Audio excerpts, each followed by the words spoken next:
পাহাড়ের বুক চিরে নেমে আসা পাহাড়ি ঝর্ণার এই শীতল পানিতে সৃষ্টি এই দৈন খাল, যা এক অপরূপ সুন্দর, মনোমুগ্ধকর, যেখানে গোসল করাটা সত্যিই এক সৌভাগ্যের ব্যাপার, যা সারাদিনের ক্লান্তিকে দূর করে দেয়।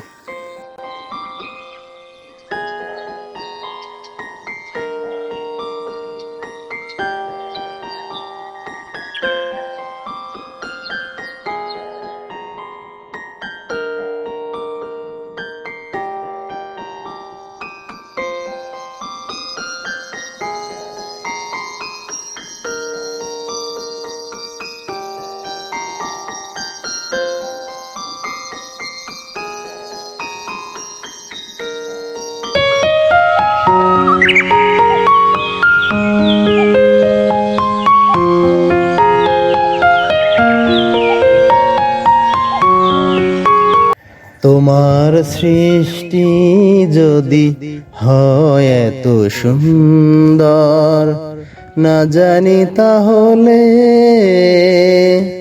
তুমি কত সুন্দর। তোমার সৃষ্টি যদি হয় এত সুন্দর, না জানি তাহলে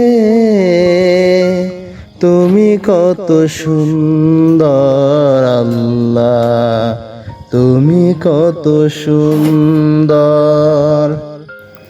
সত্যি অসাধারণ এক মনোরম দৃশ্য, যত দেখি তবু মন ভরে না।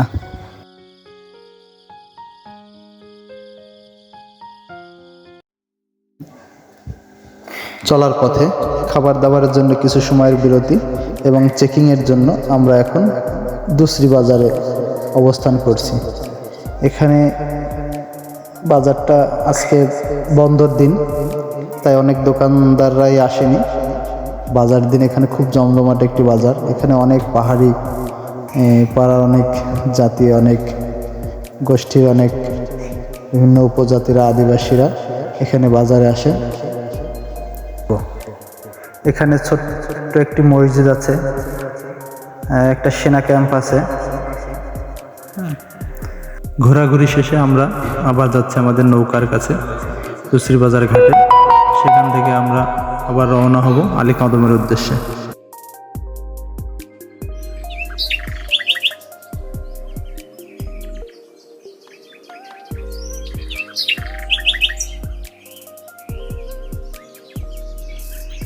মাথার উপর থেকে সূর্যটা যেন হেলে পড়ছে কোনো পাহাড়ের কোলে। হয়তো বেশি সময় থাকবে না, আমাদের সঙ্গ দেবে না, তবু আমরা চলছি এই তৈনখালের উপর দিয়ে। মনে হয়, বারবার মনে হয় এই পথ যদি শেষ না হয়।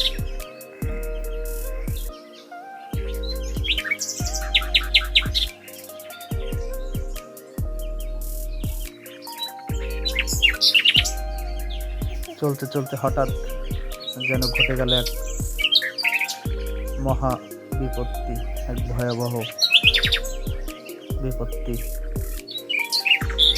নষ্ট হয়ে গেল বোর্ডের পাখা।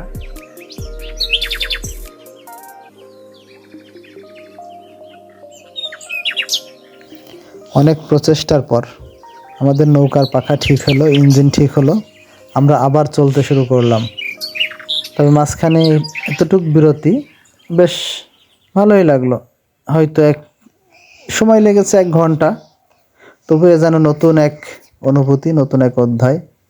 সূর্য হেলে পড়ছে, হয়তো আমাদের আর বেশি সময় সঙ্গ দিবে না, তবু আমরা হাল ছাড়িনি। ভালোই লাগছিল এই মনোমুগ্ধকর পরিবেশ।